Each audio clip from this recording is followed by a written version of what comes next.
All right, welcome to another episode of The More You Know. And my sincere apologies. I have been the worst at uploading every single week. Last week had some minor complications happen, and I couldn't really get around to recording. But I promise I will try my hardest to get an episode out every single week now. But today we are joined with Jeremy. Jeremy, can you give us a brief intro of yourself? Like you said, my name is Jeremy. I am a licensed professional counselor in Dallas, Texas. I'm a writer. I deal with religion. I deal with mental health. I deal with current issues. Um, I have a lot of hobbies. I play guitar. I garden. I build things when the opportunity affords itself. And I just try to suck the marrow out of life. Yeah, that's good, man. You got to get like what you can out of life while you're here. So better to just learn it all instead of learn one thing. That's right. But speaking of mental health, it's been a wild year for I feel like I can speak for everyone and say that it's been a wild year and that there's definitely been some change in our lifestyles. I can say that for myself, for the past year and a half, me and my girlfriend haven't really done anything except kind of just spend our days at home. Um, and now things are starting to get back to normal.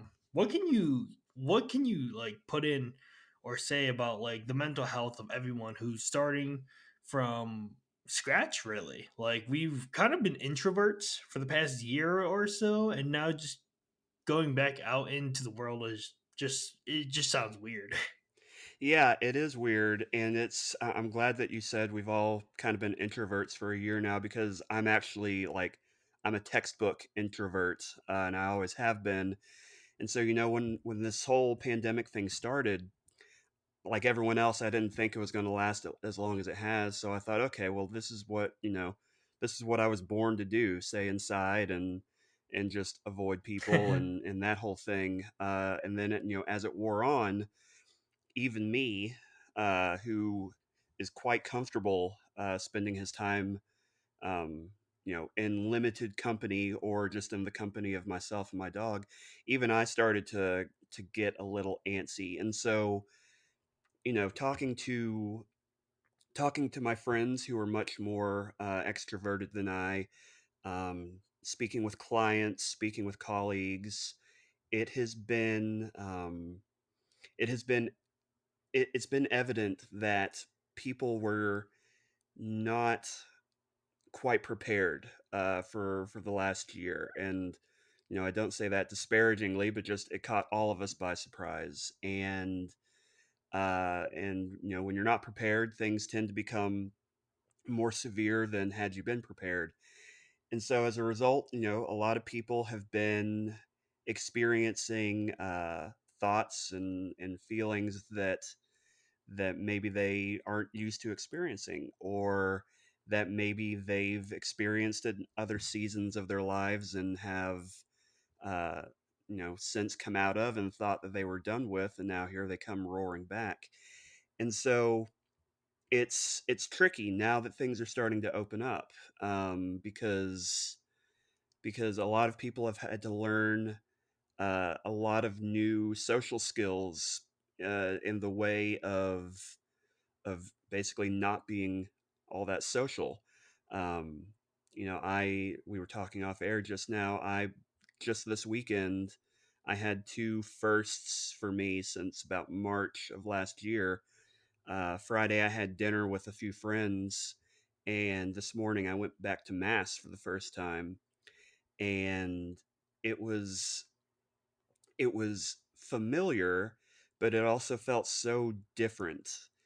Um, and so there's a learning curve, and there is a need for everyone to just kind of um, be patient with themselves and to be patient with the process, because we're getting back out there, and it feels really familiar to go out to a restaurant or go out to a bar, or just whatever, but there's still something very different about it. And so it's almost a sort of cognitive dissonance of I know what this is, but I'm not quite sure what this is.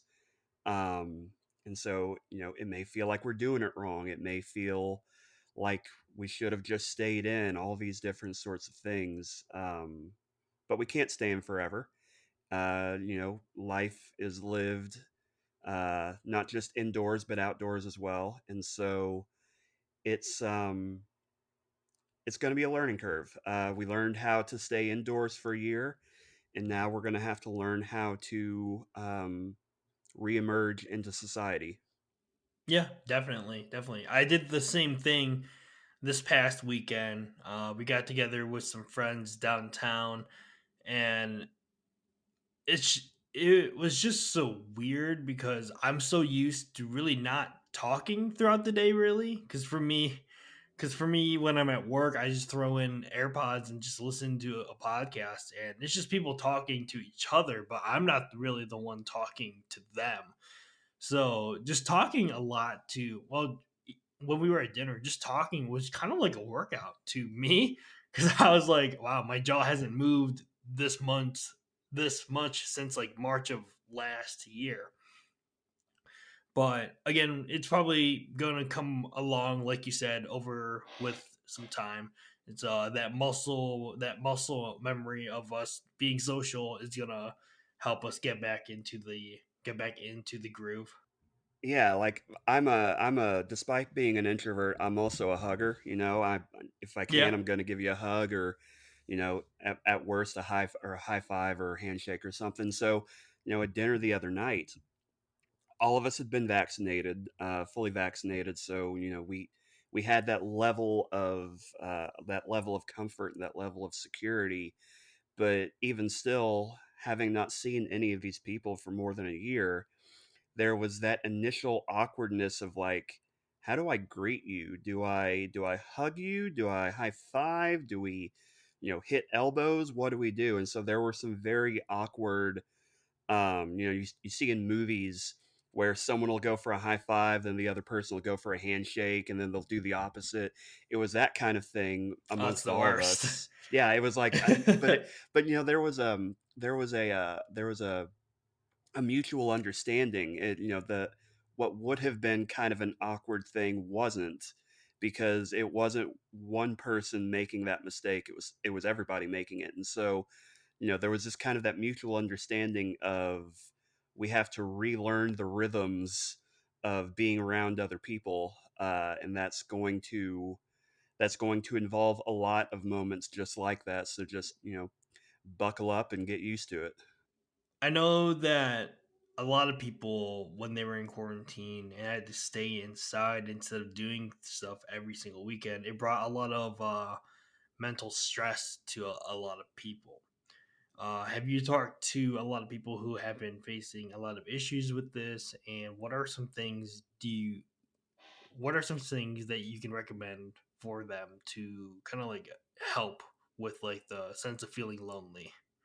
Yeah, yeah. And even before the pandemic, loneliness was on the rise, and that's a whole other topic entirely. But people were feeling lonely before the pandemic, and Do then you this know pan. why though? Yeah, I mean, I don't know why. I have my theories. So I was on a podcast in 2019, I believe it was the Catholic News Agency podcast, and it was a special on loneliness, particularly amongst millennials. We talked a lot about social trends, about how millennials are getting married later in life and how they're delaying having kids, and just all sorts of things that are just kind of socially unusual uh, based on past trends. And so we talked a lot about that. We talked about kind of the role that social media plays. We talked about just a lot of things. And so I personally am of the opinion that social media does actually play a big role in our loneliness, because it what's a good way of putting this? it gives us the impression of being social, but it also takes away a key component of the social aspect, which is being around other people. They say that about 80% of communication is nonverbal. So, just body language, eye contact, all that sort of stuff. And when your primary means of communicating, even with people that you're very close to, is through a screen, you lose 80% of what you want to communicate, but also 80% of what they're communicating to you. And so in a very real sense, it's kind of reduces the level of intimacy that you can feel in a friendship. And when you feel a lack of intimacy, well, you're going to be lonely. And so that's kind of the direction that we went in, was just that. We went in 100 other directions, but that was kind of the central thrust. um and so, with this pandemic, it's kind of interesting because suddenly our primary means of being social is through social media, the very thing that may well be making us feel lonely in the first place. And it kind of reminds us of what we want to be doing, of what we could be doing, but what we're not able to do at the moment. And so it creates this kind of tension. But going back to your earlier question, I have spoken with a lot of friends. I've worked with quite a few clients who have all reported that the pandemic just wreaked havoc on their mental health. How they've never been lonelier. They've never been in like a more dark or isolated place. Um, it's been interesting because I'm a rather abstract and existential thinker, just by consequence of my upbringing. And so it's been very interesting to see and to hear uh, this very existential language start to be used. Like, you hear people regularly talk about, "Oh, I'm in a dark place. I'm in a valley. I'm in a low place," because the pandemic did something that I think is actually a good thing in the long run. It it caused us to it took away a lot of the things that we used as distractions.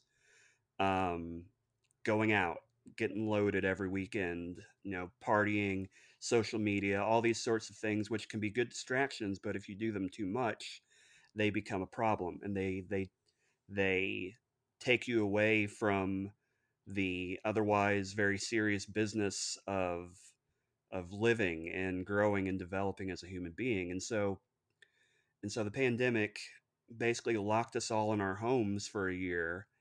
And what it caused a lot of us to do was to be alone with our thoughts. And that could be a very scary thing, particularly when you're not used to being alone with your thoughts. There are quite a few people in this world uh, who go to great efforts not to be alone with their thoughts. And uh, being confronted with that is a very good opportunity. It's a very good thing, but it can be a very dangerous thing.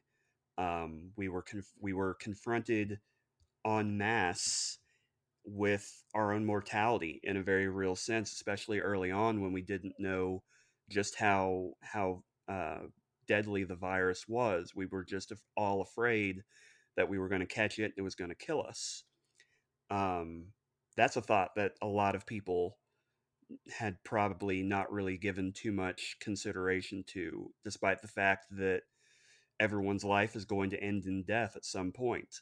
And so it caused a lot of existential crises, I think. Um, Going back to that existential language, it caused a lot of existential crises. And so now we're at this point where, you know lockdowns are being lifted, restrictions are being lifted. I think I saw something like I think it's like 40%. Maybe that may not be right, but something like 40% of the US right now is at least partially vaccinated. So like we're getting there. That's great. But where are we getting exactly? We're getting somewhere, like I said earlier, that's familiar but also different. And so you asked what are some things that we can do in this process to kind of bridge the gap and kind of start picking ourselves back up. My that's a difficult question because everyone is different. What I like to tell my clients, uh, mainly because I believe it fully, is that we just need to have patience. Um, we don't need to rush it. If if we don't want to go out, we shouldn't. If we're not ready for it, we shouldn't do it because we're just not ready for it. We need to show ourselves grace and know that it's going to be uncomfortable for a while. Um, some of us may need to show some self restraint. Just we don't need to go on a weekend long bender just because we've been locked up for the year. It really just kind of depends on the individual. Yeah, yeah, I get that. I get that. For me, even though I do live with my girlfriend, um, there there's there's still times where like even you still feel alone, even though you're with someone. Hmm. Um, some some good tactics that I found was actually podcasting. Actually, I picked up podcasting when I was in the middle of the pandemic because I was like, well, if there's one thing that I want to try is to try to keep being social, and Hmm. what better way of communicating with and just practice talking and getting comfortable with people again Yeah. is through podcasting because you're just talking for like a conversation for like an hour. So Yeah. that was one thing that helped out with me. I found myself like FaceTiming a lot more with friends Hmm. that I haven't really talked to in a while, or even just texting them. And then that leading up to a FaceTime call really helped Yeah. me too. Yeah. No, and I'm glad you brought that up because something I started doing, um, something that was really beneficial for me was I I'm not the most online person in the world. I'm not the most tech savvy person in the world, but desperate times cause for desperate measures. And so last March, I think, is when I finally got onto Reddit. I had never been on Reddit before, um, but I had been laid off because of the pandemic, had a lot of time on my hands. So I thought, well, got to fill it somehow. So I got on Reddit and I pretty quickly found a whole bunch of mental health related subreddits. And so I thought, well, okay, here's an area that I have something to offer. And at the moment, I feel like I'm just kind of wasting away and that my life has no meaning. So maybe what I can do is I can get on here and just kind of in no official capacity, but just, in a unofficial capacity, I can find some people who need some direction or some help or just someone to listen to them, and I can just provide some free semi mental health services. And so that's what I started doing, and before I knew it, I was getting a dozen messages a day from people saying, "Hey, I saw you on this subreddit and I saw that you were talking about this. Can I ask you a few questions?" It's like, "Yeah, sure. That's why I'm here." Um, and so, it's one thing that most of us have been lacking over the last year is a sense of meaning or a sense of purpose. Um, for those of us who were lucky enough to keep our jobs, maybe that's not quite the case, but that wasn't, not all of us were so lucky. And so a lot of people just kind of were left to uh, just kind of languish in their own anger and their own frustration and their own nihilism. And so that's something that I would recommend if anyone may be listening who, as a result of the pandemic, may just be in this empty sort of place. Um, now is a good time to think back to what was the last thing that you did or the last thing that you were involved in that brought you real joy or real fulfillment. Go back to that. Go hold on to that and rediscover it and see if it still brings you that that sense of meaning. And if it does, then start from there. Um, because it's going to be a lot easier to re-socialize if if you have just a little bit of gas in the tank versus no gas at all. Yeah, definitely. I like that you mentioned or brought up the fact of like think about a time Hmm. when you felt like a purpose because I can definitely attest to that because when people are or when I'm feeling like a lack of motivation to do anything, I usually tend to think back like for example working out. Hmm. If there's a moment where I'm just like I don't want to go work out today or I don't want to go out for a run today, I also bring myself back and think about the time when I went for a run and I broke a new PR for that day Mm, and the sense of pride and the sense of accomplishment that I felt really gets me sparked up in the yeah. moment and gets me to go into the closet and get a pair of shorts on and then that makes me feel more like ready to Hmm. tackle the workout or the run and then I go and then you just build off on top of that so Yeah. I put the shorts on, I put my socks on, put the shoes on, grab my Apple Watch, and then I'm like, well, there's really no turning back now. I just did all of that work, so I might as well just go out and do it. Yeah. Yeah, but I mean that's the nature of success is that it builds on itself, and that's why the first step is the most difficult but also the most important, because before you take that first step, you don't really have anything to build on, so you got to lay that foundation. Like you said, you got to put your shorts on, or even take it back further than that. You got to get out of bed when the alarm goes off. I just finished reading a book. I don't know if you're familiar with who Jocko Willink is, but He's are you a familiar with him? I know he's a Navy SEAL, and I know that he has a very deep voice, and he talks really motivational to you. Yeah, so he's a retired Navy SEAL. He retired as I think a lieutenant commander. Did two tours of duty in Iraq and Ramadi, and then he got into podcasting.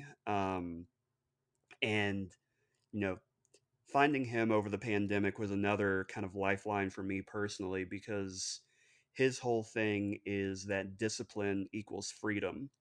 And what he means by that is that when you are when you are disciplined, when you have, a routine, a regular schedule, when you're able to get out of bed at the same time in the morning, these things free you up to do the sort of things that you actually want to do, because you're no longer fighting yourself. So let's use the working out analogy. Um, if you're undisciplined, like I tend to be from time to time, you may have an alarm that's set to go off at 5 a.m. and you may get out of bed at 5 a.m. or you may get out of bed at 5:45. If you get out of bed at 5 a.m., okay, so there's your first victory. You did it. So what'd you get out of bed for? Well, you got out of bed to go to the gym. Okay, so what's next there? You gotta put your shorts on. You gotta lace up your shoes. You gotta, grab your car keys. You gotta do all these sorts of things. All of those are little victories that are building on the previous victory, which is building on having had the discipline to get out of bed at 5 a.m. And if you're disciplined enough to do that on the reg, then it's not something that you have to worry about anymore, because it's something that you're going to just start doing. Um, we could break it down even simpler, something like brushing your teeth. Um, we don't think that as being a discipline, but it really is because we don't have to do it. It's something that we do because we know it's good for us, and because it's become just kind of an automatic function for us. It's not something that we spend really any time or energy like fighting ourselves over. Oh, I got to do that. I don't want to, because that gets really exhausting really quickly. And so the other side of that coin is that you don't get out of bed at 5 a.m. Okay, so you get out of bed at 5:30. Well, now you're just kind of frustrated with yourself because you meant to get out of bed at 5. And so you think, okay, well, do I have time for a workout still? No, probably not. And so you start the day off with this just a defeat. You got a defeat just sitting on your shoulders, and that makes that makes it more difficult to get a victory going forward. Um, so anyway, so his whole thing is discipline equals freedom. And I've actually lost my train of thought. Where was I going with that, Brian? uh, Finding Jocko Willing was a good part in the pandemic. Um, then we went Yeah. into that, but I can definitely attest to like small victories in the morning definitely build on top of each other. I Yeah. think I actually heard that same thing from Jocko Hmm. from like a motivational YouTube channel, Yeah. and ever since then, that is the point when I started to realize that when I started to just making the bed every single morning. Hmm. If I'm the last one awake, then I like to make the bed, but usually I am the first one to get out of bed. But just like making the bed is just one simple task, one simple check that you can Hmm. get early in the morning, first thing, and then that's when you can just look at it and just say, look at that bed. It looks very nice. It's a task done. And then you can build on top of that. And Yep. that is when it just snowball effects onto early in the morning, in the beginning of your day, all the way to the end of Yeah. of the day. Yeah. And that's that's a good approach to take toward the ultimate goal of resocialization is, you know, once it's safe for you to get back out there. Depending on where you're listening to this from, there may be restrictions in place. So once it's safe for you to get out there, you may want to, but you may find that it's difficult. You may find that you've developed a sense of social anxiety, and that may be a new thing for you. And so you think to yourself, well, I want to go out, but it's just difficult for me. Okay, so get out and just go for a walk around the block. Get out and go get some takeout, but go into the place to get it. Take baby steps, get small victories under your belt. You don't have to do it all at once. I'm a hockey fan, and my preferred team, the Dallas Stars, they have a bad habit of getting down by multiple goals. And the natural inclination when you're down by 2 or 3 points in a 1 point per goal kind of sport is, we're down by 4. We got to get it back. It's like, well, you can only get 1 point back at a time. So don't worry about tying up the game before you get your first goal. Just get that first goal, then worry about the second, then worry about the third. Um, the same is true here. Just set it. You know, I I'm working with a few clients right now for social anxiety as it happens, and we're doing what's called exposure therapy, which is finding the thing that makes you anxious and then incrementally desensitizing yourself to the ultimate goal of no longer being made anxious by that thing. Um, and the same is true for going out. The same is true for getting over loneliness. It's not going to happen all at once. It has to be done incrementally. It has to be done intentionally, and it needs to be done with patience because there are going to be setbacks and there are going to be leaps forward, I suppose I should say, and There may be a leap forward that's followed immediately by a setback. You don't know. And so, you know, whatever you're trying to get over, whether it's depression, loneliness, anxiety, whatever, if you're not patient, it's going to be a lot more difficult. There's one thing that I wanted to ask you. Um, has there ever been moments of like when you have plans of going out with people, but like maybe like days or even hours leading up to it, you just have that battle in your head of just like, do I really want to go out? Like, oh, I don't really want to go out. Like, oh, you're just dreading it. But once you get into the moment, it's like, I like this. It's actually really fun. Because I found Yeah. myself even battling that, even like when things weren't even like shut down. I would Mhm. always have that battle within myself of just like, oh, this is such a drag. I don't want to go. It just seems like too much work. But then you're forced to do it, and then you get there, and you're just having the time of your life. Yeah, yeah, it's more that is more common for some people than others, but I think it's pretty common for a lot of people. So I like I say I'm a textbook introvert, and so my resting state is, you know, on the couch with a book, and my cell phone is in the other room because I just don't want to be reached. And so I always like the idea of going out and being with friends.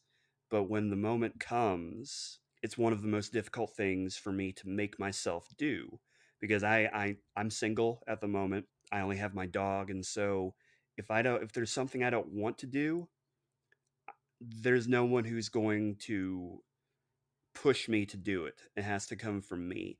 And so for people like me who have histories of, you know, depression, anxiety, things like that, it's really easy for us to just kind of be torn apart by this want to be social, but also this uncomfort, this discomfort with it. And so yeah, like you said, it could be hours or even days leading up to it, and you're kind of metaphorically looking for the exits. You're trying to figure out what you can say that could justify you getting out of this social engagement, even though you want to go to it. You know, something that causes that is kind of a for some people, not for everyone, but for some people, it's called catastrophizing, and it's when you just start coming up with this list of every possible thing that could go wrong. And it's not like I might get pulled over, or I might get a flat. It's like, you know, the house could burn down, or, you know, just crazy things. It's catastrophizing. It's getting to the worst possible outcome, however unlikely. We do these things, we build these things up in our heads, particularly because anxious people tend to overthink situations. We tend to just be caught up in our thoughts, and when you live in your head, you see a lot of different possible outcomes and you begin to believe them.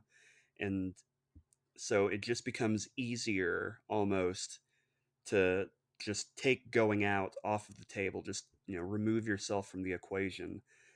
It's normal. That's a totally normal reaction. It's weird and it's kind of complicated because yeah, we want to go out but we don't want to go out. But I would say that's very common, and yeah, it's not really unusual at all. That's good to know because like this past week, like building up to it, I was just like, oh man, we got to go downtown. Like the one thing that stresses me out with downtown is that like it's so cramped and like the Mhm. parking. And I think like parking and just finding parking in general and just thinking of just like the worst case scenarios of what can go bad with parking Mhm. really derailed me from like wanting to go because the parking situation just stressed me out so much. So Sure. now that you put it that way, it kind of makes sense to me now. Yeah, yeah, because, you know, using your example, you go downtown. You know, you're with your girlfriend. You go downtown. You got plans. You can't find a parking spot anywhere on the block where you have plans. Okay, so you start driving around. you're going 2 blocks in every direction, you can't find anything. It begins to stress you out, because when you go out, you're looking to have a relaxing time, you're looking to Yeah. unwind and unburden yourself, and now here you are in this stressful situation. And it's funny you say that, because that parking situation, that parking scenario, is actually remarkably common. I know so many people who are, you know drop of a dime, they'll go out. They're social beings. If they're alone for 5 hours, it's Chicken Little for them. They just love being out. But then you talk to them, and they're like, "Oh yeah, thank God for Uber, because I hated having to find a parking spot. It was so stressful." And hearing them say things like that, it's like, but wait a minute, like you're the former sorority girl. Like, this was your thing. This is what you like. Your entire Facebook existence for 4 years was just you at different social events, and here you are telling me now that you've always been worried about finding a parking spot. That's so interesting. I don't know what it is about it, but that's just kind of like a universal stand-in, or like an archetypal stressor for social settings. Which, that was one of the ones I used. I can't tell you how many times I've had friends say, because, like, I'm a big Grateful Dead fan, love the Grateful Dead.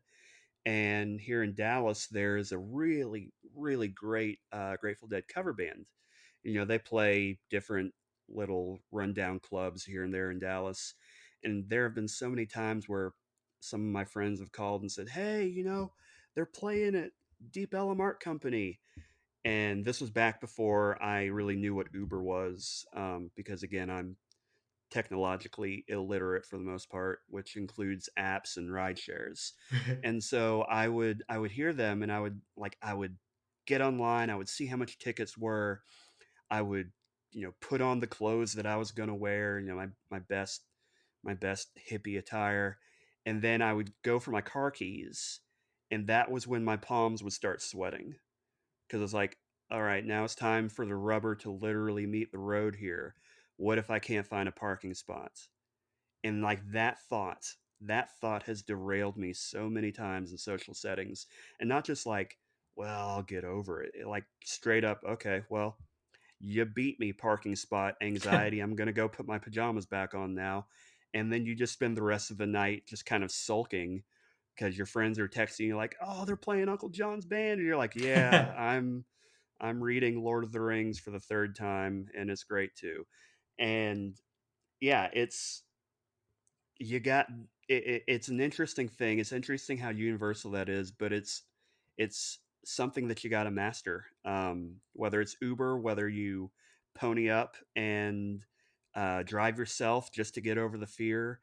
um, it's That's the nature of anxiety. Either you control it, or it controls you.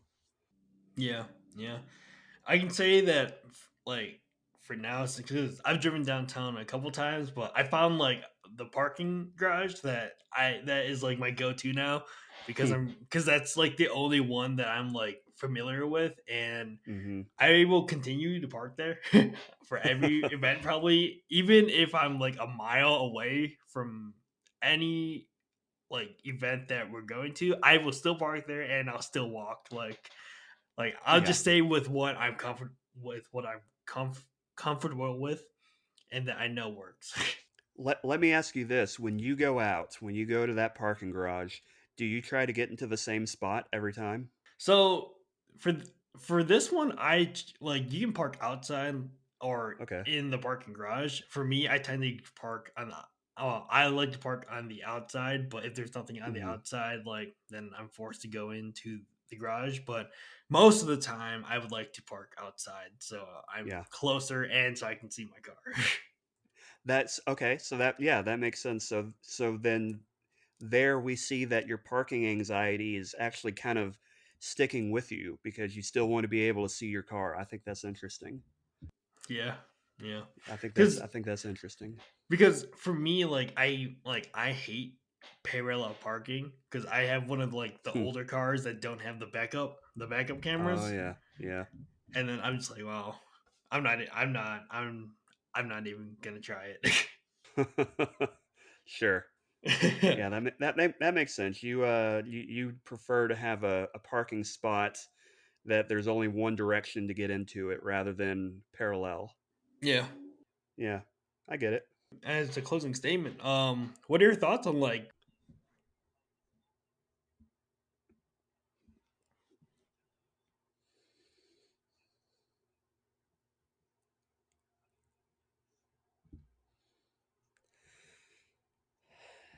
That is so I'm burdened by being able to see both sides of most things, and so I can see it going one of two ways. Like I said earlier, I think that I think that the pandemic afforded us all collectively and as individuals, a great opportunity to to do some real inner self kind of work.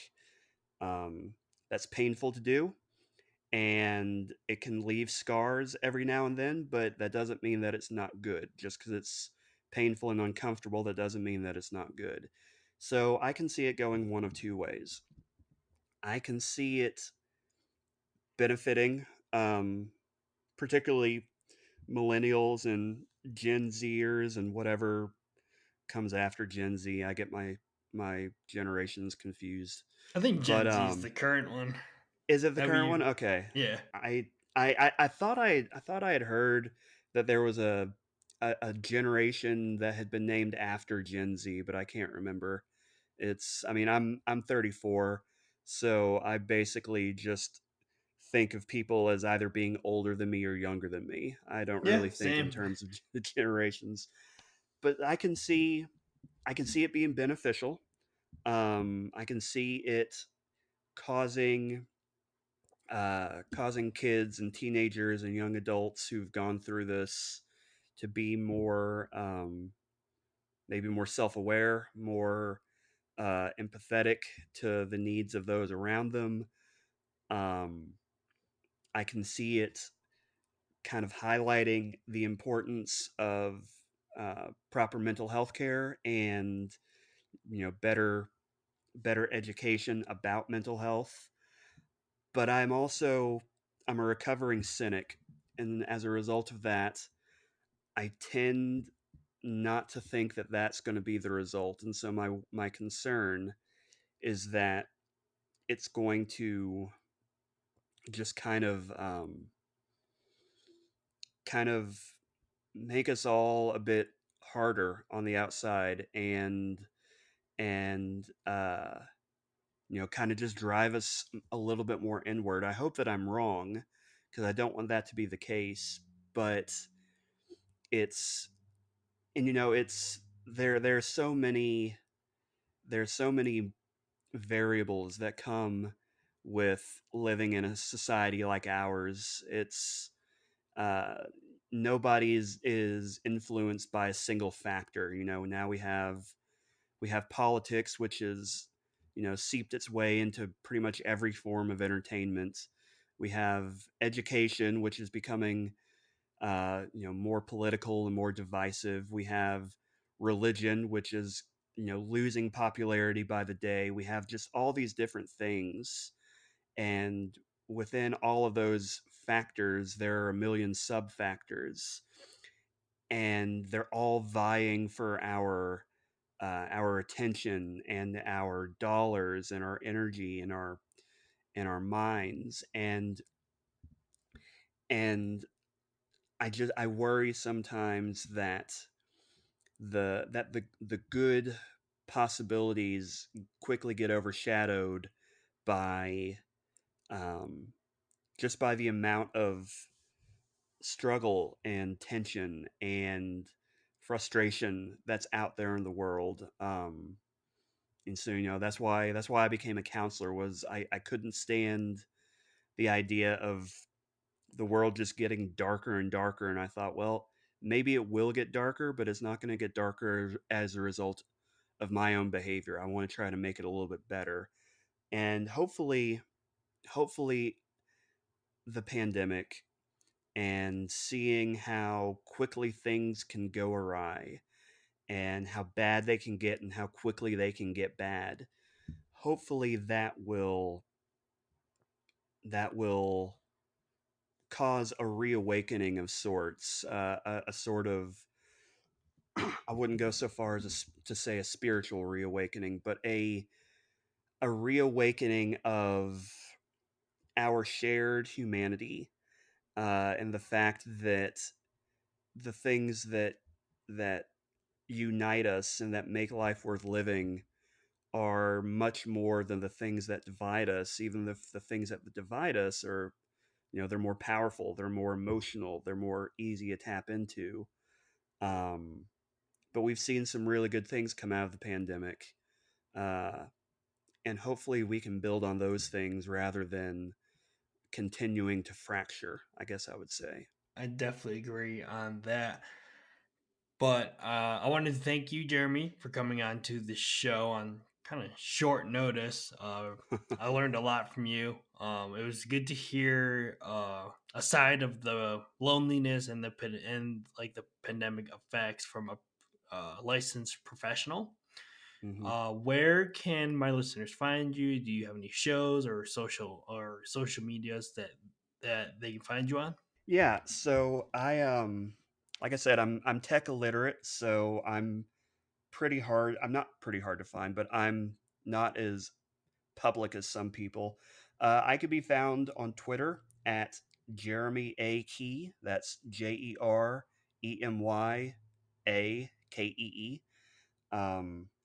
I'm also on Instagram. I think on Instagram I'm at J.A. Key, but J is spelled Jay, which is not my first name. It's just the way that you spell the letter J. I am also in the process of putting together my own show. It's going to be called the Keyhole Podcast, a bit of a play on words on my last name. It's going to be a show where I interview interesting people about interesting topics. So, a bit like this one, it's going to be a long form podcast. So, episodes looking to go about 60 to 90 minutes. I've already got guests lined up to talk about J.R.R. Tolkien, uh, myth and storytelling and Catholicism and masculinity and fatherhood and just all sorts of different topics. Um, so that's going to get started up here probably in the next month or so. So you can keep an eye out for that. Awesome, awesome. I will have everything listed, Jeremy's socials and his upcoming shows and the podcast descriptions. I will have everything linked on moreyouKnowPodcast.com. So be sure to check out the moreyouKnowPodcast.com as it is the new home of this podcast. I'll be posting everything there along with my guests' socials and podcasts, and any show notes or anything that they mentioned in this episode or in the episode that you can click on and learn more information about. Thank you, Jeremy, so much for coming on. It was a pleasure having you and a pleasure talking to you. I really, really did enter. I really did enjoy it. I appreciate you having me on, Brian. I'm happy to talk anytime.